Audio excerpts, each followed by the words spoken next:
오늘 말씀에서 예수님이 나인성으로 들어가는 성문 근처에서 한 장례 행렬을 만나게 됩니다.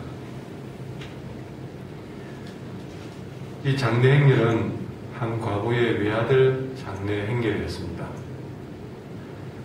그 당시에 최고 약자로 여겨졌던 과부에게 유일한 소망이었던 외동아들이 죽었으니 누가 봐도 이건 굉장히 안타까운 마음으로 참 슬픈 장례 행렬이었습니다. 모두가 슬픈 마음으로 이 장례 행렬에 동참을 했는데 예수님께서 이 장례 행렬을 보고 또 외동아들을 이렇게 슬퍼하는 과부를 보고 불쌍한 마음이 생겼습니다. 그래서 그를 울지 말라고 위로하였습니다. 그리고 나서 아무도 요청한 것이 아닌데 스스로가 그 관에 가까이 가서 손을 올렸습니다. 우리는 이것이 별로 희한하게 보이지 않지만 사실은 유대인들의 율법에 의하면 죽은 자의 관에 손을 대는 것은 부정한 것으로 간주를 했습니다. 레위기 22장 4절부터 보면 시체에 부정한 것에 접촉을 하거나 이런 부정한 것에 닿게 되면 그 자체도 부정하게 봤기 때문에 그의 몸을 물로 씻지 아니하면 성물도 먹지 못하겠고 해질 때야 다시 그 사람이 부정한 것을 벗고 성물을 먹을 수 있도록 그렇게 구별을 했습니다. 그러니 사람들은 이 부정한 관에 손을 대는 것은 꿈도 꾸지 않았는데 예수님께서 갑자기 스스로 그 관에 가서 손을 대었던 것은 굉장히 놀라운 사건이었습니다. 이것은 우리에게 뭘 말해주느냐? 아무도 그 부정한 관에 손을 대는 데가 없었습니다. 불쌍한 마음이 있었고 같이 울고 같이 안타까워했지만 아무도 마음은 그래도 행동으로 감히 그 외동아들의 관에다가 손을 대고 관이라 그러면 우리가 생각하는 관을 생각하는데 사실은 거의 관이 없다고 봐도 관이 되겠죠. 그 시신에 손을 바로 대었다고 볼 수 있습니다. 자, 우리 이 장면을 다시 해보면 마음은 걱정을 하고 슬퍼하고 그래도 법 때문에 아무도 행동을 취하지 못하고 그냥 눈만 뚝뚝 흘리는 그런 장면으로 생각합니다. 그런데 예수님께서는 같이 슬퍼했지만 과감하게 그 아이의 관에다가 손을 대었다는 사실입니다. 이것은 예수님께서 사랑의 법으로 그 율법을 뛰어넘었다는 것을 우리에게 보여주고 있습니다. 여러분, 우리가 살아가면서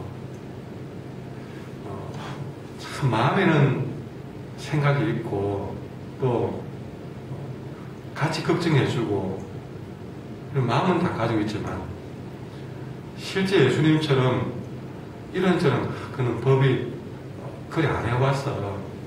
아무도 그렇게 안 해. 그거는 법이야. 이런 것들이 여러 가지가 또 우선 체면에 무슨 어른 체면에 남자가 유별한데 참 우리가 마음은 있지만 이런저런 어떤 행동하지 못하게 만드는 것들이 우리에게 참 실상이 많이 있습니다. 많이 있어요. 때론 그거 하면 더러워지니까 하면 내가 손해보니까. 근데 마음은 다 그렇지 않거든요. 울기도 하고 같이 걱정도 하지만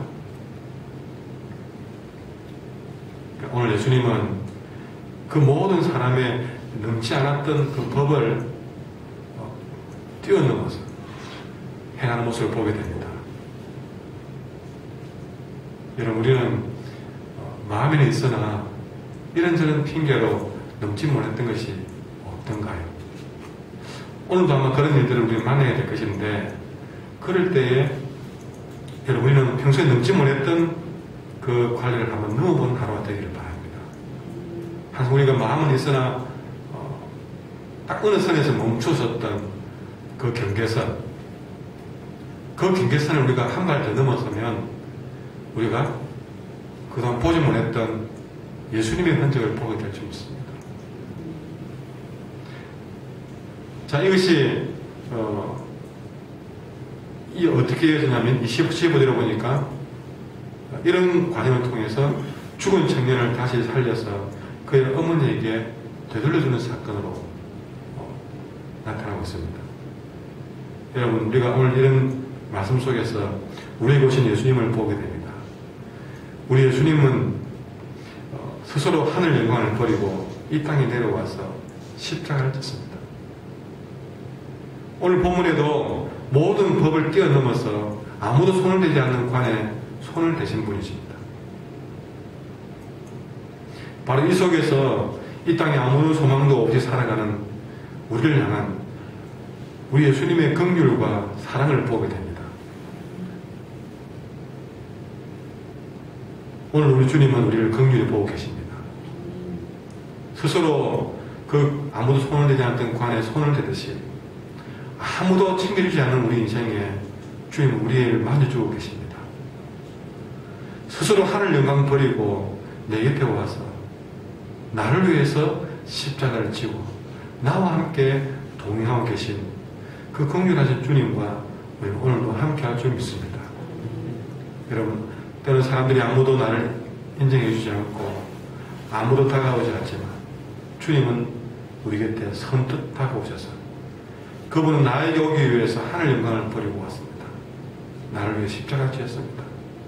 그는 어느 누구도 하지 못할 사랑으로 우리와 함께하고 계십니다. 여러분, 때로는 내 인생에 소망이 없다고 생각이 드십니까?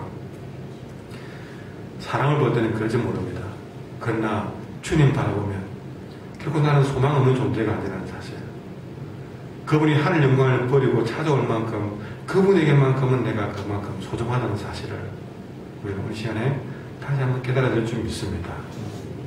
한편 오늘 성경에서는 우리가 예수님께서 이 나인성 과부의 아들을 살리는 장면을 봤는데, 여러분, 성경에는 오늘 본문 외에도 죽은 자를 살리는 모습이 나옵니다. 엘리야가 과부의 아들을 살린 사건도 구약에 나옵니다. 그런데 성경에서 죽은 자를 살리는 장면을 보면 대부분 다 하나님께 간절히 기도해서 이런 기적을 경험하는 모습을 보게 됩니다.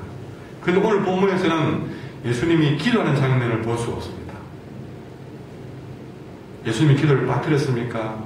몰라서 빠뜨렸습니까? 급해서 빠뜨렸습니까? 아닙니다. 오늘 이 나인성 과부의 아들을 살린 장면에서 똑같이 죽은 자를 살렸지만 차이점이 있다는 것을 우리에게 주님은 보여주고 있습니다. 어떻게 보여주느냐? 예수님은 기도한 것이 아니라 아예 대놓고 그 아이를 향해서 일어나라는 말씀 한마디만으로 죽은 청년을 살려놓았습니다. 이것은 우리에게 뭘 말해주고 있습니까? 모든 자는 죽은 자를 살릴 때 하나님께 기도드림으로써 그 기적을 경험해야 되지만 우리 예수님은 그럴 필요 없이 일어나라는 말 한마디로도 죽은 자를 살릴 수 있는 것을 보여줍니다. 이게 뭘 말합니까? 예수님이 생명의 근원이 되는 하나님이라는 사실을 보여주고 있습니다. 똑같이 죽은 자를 살렸지만 우리 예수님은 생명의 근원이기 때문에 누구에게 부탁할 일이 아니었다. 그분 자체가 생명의 권리이기 때문에 하나님이기 때문에 일어나라는 명령만으로도 일어날 수가 있는 것입니다. 이 모든 상황을 보면서 백성들은 하나님께 영광을 돌리면서 하나님이 이런 방법으로 그의 백성을 돌보셨다고 고백을 하고 있습니다. 여러분, 오늘 이런 생명의 권 되신 하나님께서 우리를 돌보고 계십니다. 여러분, 삶에 지쳐있을 때에 우리가 삶의 새 생명을 구할 때에 우리가 달려가야 될 것은 예수님 줄 믿습니다. 예수님께로 힘써 나아가는 것이 생명의 권 되신 우리 주님 앞에 우리 잃어버린 생명의 그런 빛을 회복하는 지름길이 될 줄 믿습니다. 그 다음 18절부터 말씀을 보게 되면 세례요한이 나오는데 지금 세례 요한은 헤로드 왕에 의해서 감옥에 갇혀 있는 상황입니다. 요한의 제자들이 감옥에 갇혀 있는 세례 요한을 면접을 갔습니다. 면회가지고 바깥 세상에서 일어난 일들을 이리저리 이야기를 하다 보니 예수님이 하신 일들도 전달하게 되었습니다. 그때 요한이 제자 중에 둘을 불러서 주님께 보내면서 이런 질문을 해봐라고 합니다. 19절에 보시면 오실 그이가 당신입니까? 우리가 다른 일을 기다려야 됩니까?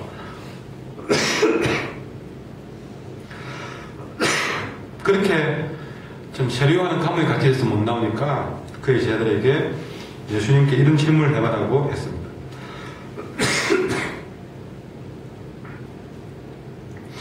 요한의 두 제자는 똑같은 질문을 예수님께 나아가서 여쭈어 보았습니다.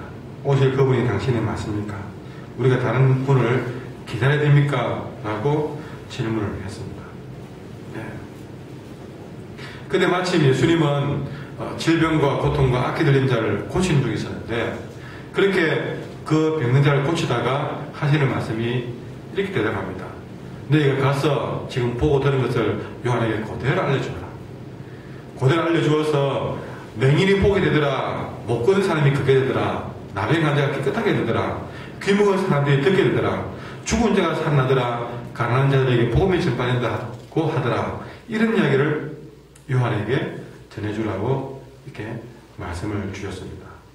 여러분, 우리 이 장면에서 우리는 질문해 보게 됩니다. 왜 요한이 그런 질문을 했느냐 것입니다. 여러분, 이 세례 요한이 예수님께 그런 질문을 한 것은 이 세례 요한은 가만히 봤을 때에 여러분, 세례 요한이 전파할 때는 어떻게 했습니까? 회개하라 그랬습니다. 하나님 나라가 가까웠다고 얘기했습니다. 그렇게 회개의 세례를 선포하던 세례 요한은 지금 감옥에 갇혀 들어갔습니다. 이제 예수님께서 이제 뭔가를 하실 줄 알았는데 지금 세례 요한의 질문을 통해서 아시는 것은 이 세례 요한이 주님께 바란 것은 다름이 아니었습니다. 오셔가지고 회개하라고 했으니까 회개 안 하는 사람 다 벌 주고 불같은 즉각적인 심판으로 악인들 다 소멸하고 이제 진짜 악인들이 다 없어진 하나님의 나라를 만들어갈 것이 아닌가 그걸 기대했던 것이죠. 그런데 감옥에서 이야기를 들어보니까 예수님은 그런 불같은 심판으로 악인을 벌하는 게 아니고 오히려 죄인들을 만나고 다니면서 환자나 고치고 이렇게 부상한 사람 돌봐주면서 긍휼 사역을 하고 있는 거예요. 그래서 세례 요한이 생각해 볼 때 우리가 기다리는 분이 맞나 하는 생각을 하게 된 겁니다. 또 하나 세례 요한이 질문한 것은요. 예수님께서 특별히 헤롯이라는 이 악인 중의 악인. 여러분 지금 헤롯 때문에 세례 요한이 감옥에 들어갔습니다.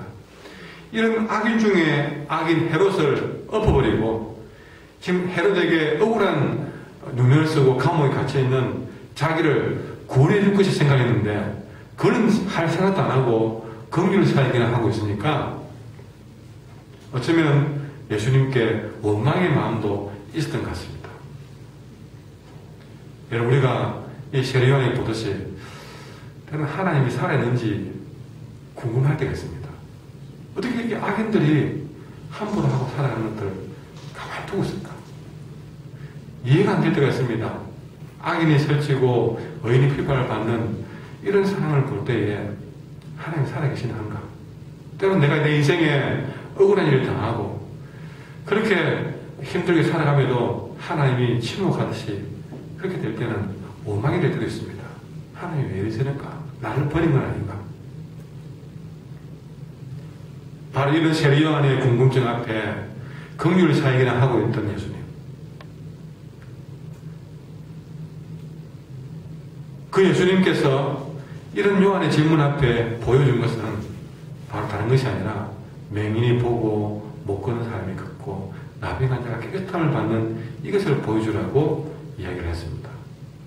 여러분 우리가 구약 성경을 보게 되면요 사실은 요한이 이런 질문을 했지만 그는 잠시 성경을 잘 몰랐습니다. 성경에 보면 구약에, 특별히 그들 앞에 성경은 구약입니다. 구약에 보면 메시아가 오셔서 이사야가 예언하기로 그분은 이 땅에 오셔서 사랑과 위로와 치유와 회복의 긍휼을 베풀 것을 사실은 선포했습니다.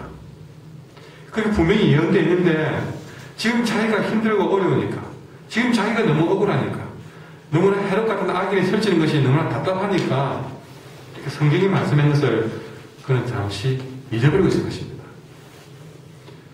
여러분, 우리 주님은 이 땅에 오셔서 긍휼을 베푸는 사역을 통해서 하나님 나라를 이루어 가십니다. 악인을 멸하면서 하나님 나라를 이루는 것이 아니라 긍휼을 베풀면서 하나님 나라를 이루고자 약속하신 분이십니다. 오늘 보듯이 맹인이 복이 되는 사건. 여러분, 이 맹인은 뭘 말합니까? 죄 때문에 눈이 어두워서 진리를 보지 못하는 사람들이 진리를 보는 사건, 이런 역사를 보게 됩니다. 또 못 걷는 사람이 걷게 되는 역사인데요. 여러분, 못 걷는 사람은 영적으로 뭘 말합니까? 정말 어리석어서 의의 길로 못 걸어다니는 이런 어리석은 사람을 이제 의의 길로 걸어갈 수 있도록 만들어주는 이 긍휼 사역을 하신다는 것이죠. 그리고 나병 환자가 깨끗함을 받는다. 여러분, 나병 환자는 영적으로 뭡니까? 죄로 오염되어서 정결하지 못한 사람을 말합니다. 이런 죄로 오염된 사람들을 깨끗하게 해주는 일을 하신다는 것이죠. 또 귀 먹은 사람이 듣게 된다. 못 듣는 사람입니다. 못 듣는 사람은 하나님의 말씀을 제대로 못 알아듣는 사람을 말합니다. 이런 사람들이 하나님의 말씀을 듣도록 한다는 것이죠. 죽은 자가 살아난다. 여러분, 죽은 자는 영적으로 완전히 죽어버린 그 자를 생명의 군 대신 하나님께서 그들을 다시 살려낸다는 것이죠. 가난한 자들에게 복음이 전파되고 있습니다. 영적으로 모든 것을 다 잃은 자들에게 복음이 전파됨으로써 그들을 모두 가진 자로 만든 것이 바로 주님의 사역입니다. 우리가 생각할 때는 악인을 없애주고 내 우선을 갚아주면 좋겠지만 주님 원하시는 사역은 바로 이런 사역인 줄 믿습니다. 우리 역시도 이런 사역으로 주님을 따라갈 줄 믿습니다. 진리를 보지 못하는 자들이 보도록 만들며 의의 길로 가지 못하는 자들을 갈 수 있도록 만들어주는 이런 일에 우리가 헌신해야 될 줄 믿습니다. 기도하겠습니다. 살아계신 하나님, 우리는 항상 바로 걷는다고 했지만 또 되돌아보면 주님이 걷던 길과는 다른 길을 걷고 있음을 깨닫게 됩니다. 세례 요한도 주를 위해서 산다고 했지만 역시 그가 조금 힘드니까 주님이 원하는 길과는 다른 길에서 서 있는 세례 요한을 보게 되었습니다. 주님, 우리의 가는 길이 주님 닮기를 원합니다. 우리의 마음이 주님 마음이를 원하고 우리의 하는 말이 주님의 말씀이 되기를 원합니다. 주가 보는 것을 보게 하시고 주가 듣는 것을 듣게 하여 주셔서 우리 주님은 오늘도 죄 때문에 눈이 어두워 진리를 보지 못하는 자들에게 보게 하시려고 얼마나 많은 노력과 사랑을 베푸고 계신지 오늘도 나병 환자같이 죄로 오염되어 있는 자를 정결하기 위해서 그의 죄를 씻겨주기 위하여 눈물을 흘리고 계심을 우리가 보게 되며 하나님, 우리의 원수나 갑자기 했던 우리의 마음들을 돌이켜서 우리도 주님이 하시던 그 일을 오늘 감당할 수 있기를 소망합니다. 새벽 경주에 사는 모든 백성들에게 하나님 아버지 그들의 기도를 들으시사 먼저 이들의 마음을 씻어주시옵소서. 이들의 마음을 만지시고 위로하여 주시옵소서.